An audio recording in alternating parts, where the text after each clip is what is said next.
Hello and welcome to another section of our procurement training. Our training topic today is managing supplier performance.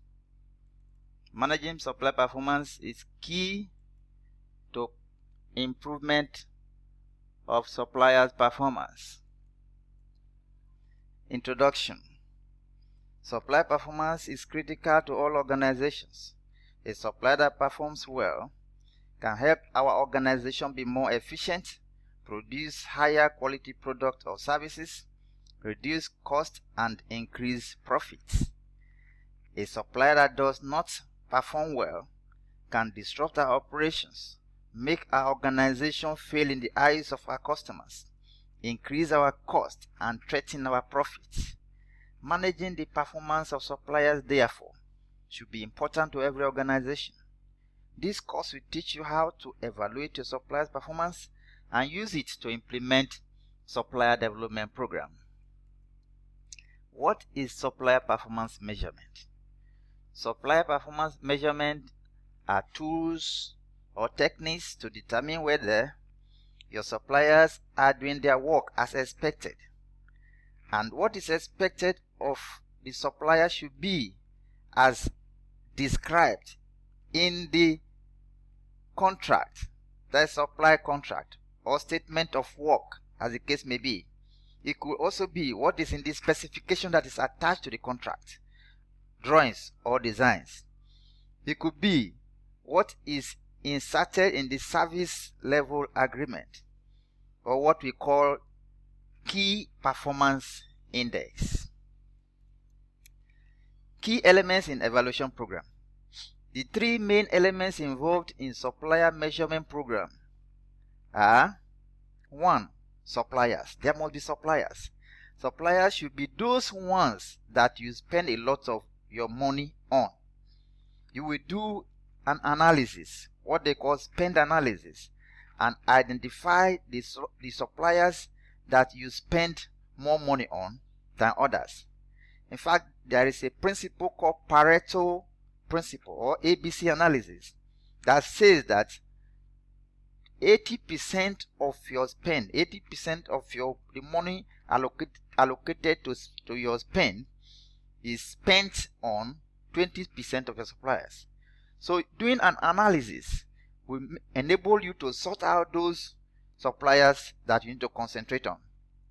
Then another set of suppliers you must concentrate on are those suppliers that supply key products or key services that without them your business can either go down or delay or run into unnecessary cost. You must put those suppliers on your evaluation program.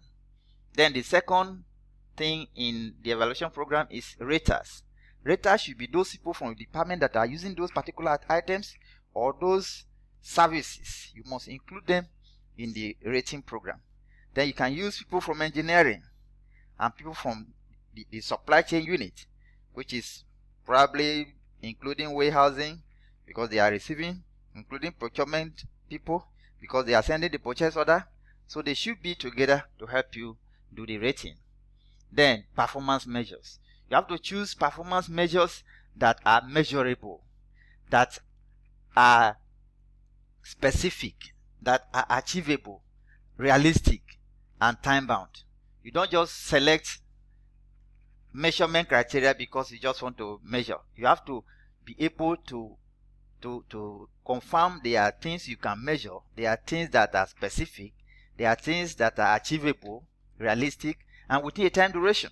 Could be 1 year, could be 6 months, as the case may be. Then companies may use different criteria to evaluate the performance of their suppliers. But the key elements that are common to most organizations are quality. Quality performance measures relate to the conformance of product or service to requirements. Quality could be rejection rate. You check rejection rate over the quantity supplied. Warranty claims. The different times you have made warranty for claims. technology to improve products, services, and other metrics that relates to durability, that relates to reliability of the product, that relates to consistency of product and services.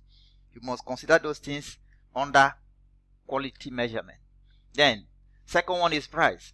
Cost performance measures relate to direct financial impact of suppliers' performance. The price could be payment terms.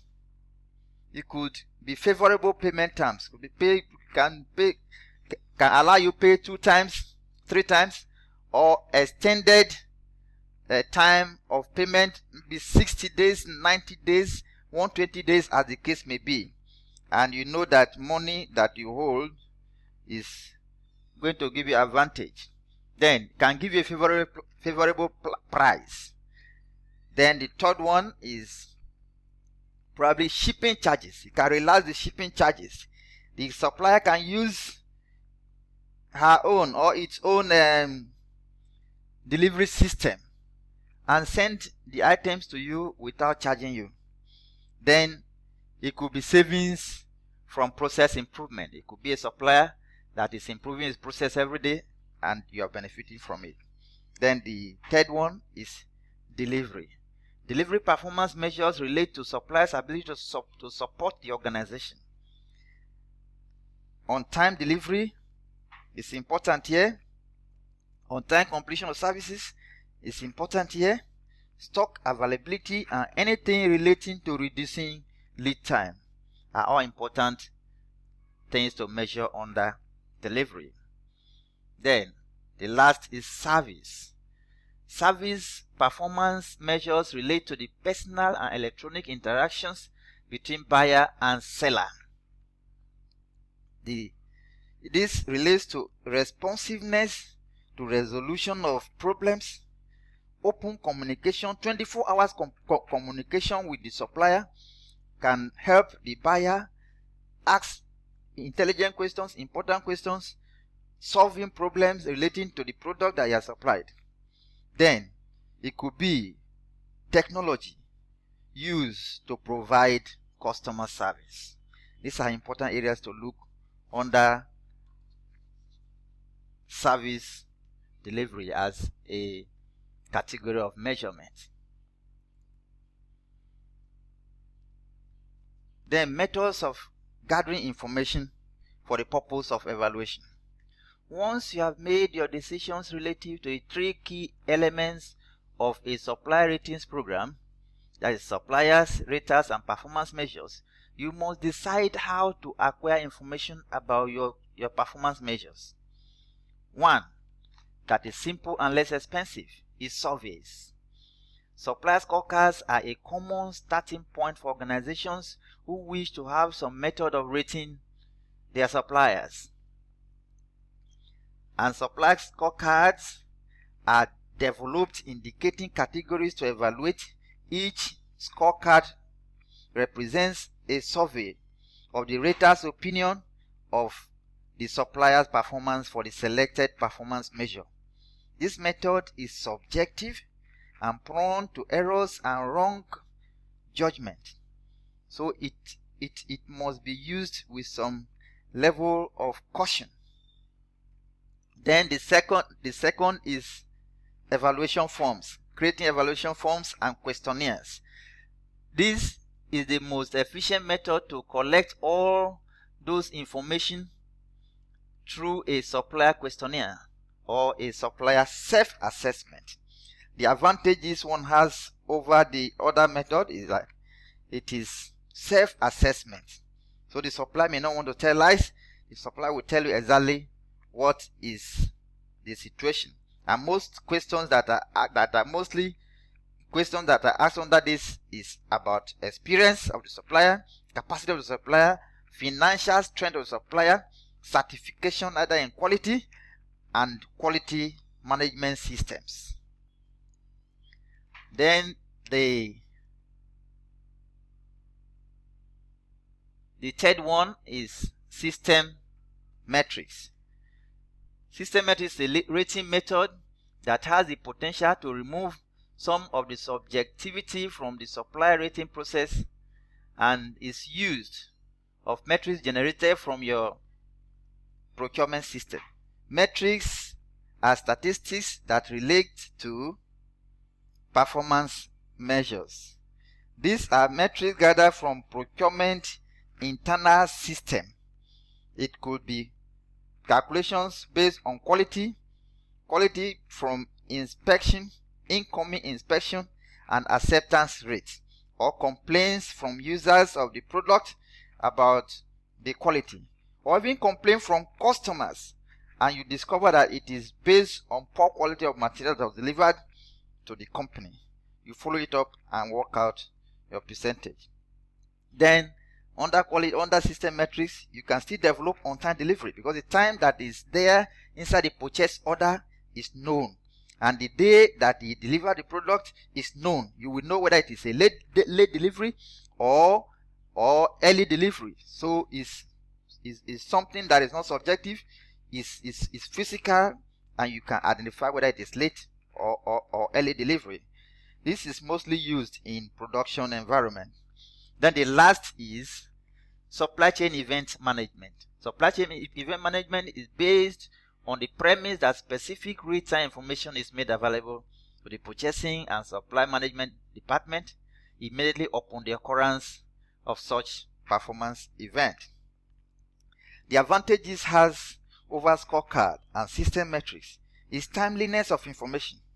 Activities are captured as they occur and thus allowing buyers to take corrective actions to protect the organization. These are videos on supply lead time performance analysis. After gathering the information, you can use this, watch this video, and you will know how it is done to translate those data into a useful information that the company can use or the buyer can use to discuss with the supplier or the supplier of the original equipment manufacturer. The same thing here, supplier with their scorecard. You just take time and look at them. Then after doing all this, there is need for you to then use what you have gathered to then help the supplier perform well or improve the performance of those that have been doing badly. So there are two ways: either motivating good performance, that is rewarding the suppliers who perform well so they aspire to continue performing well. It's important. And the second way is correcting poor performance, taking corrective action with those suppliers whose performance does not meet our expectations. It's important to do these two things, and at the end of the day, your system, your suppliers will begin to improve. Congratulations. I want to congratulate you on successful completion of this short course. It has been Anderson Dumlenagbe, the CEO of Forpress Procurement. Forpress Procurement is a procurement training platform that is seeking to improve the quality of our professional procurement people, and we strongly advise that you have any question, you have anything to discuss with us, you can write a mail to us on forpressprocurement@gmail.com, or you can call 08173 421976. This will make us have enough time to talk about how to improve what can help us. I want to thank you, and I pray that we'll meet again in safety.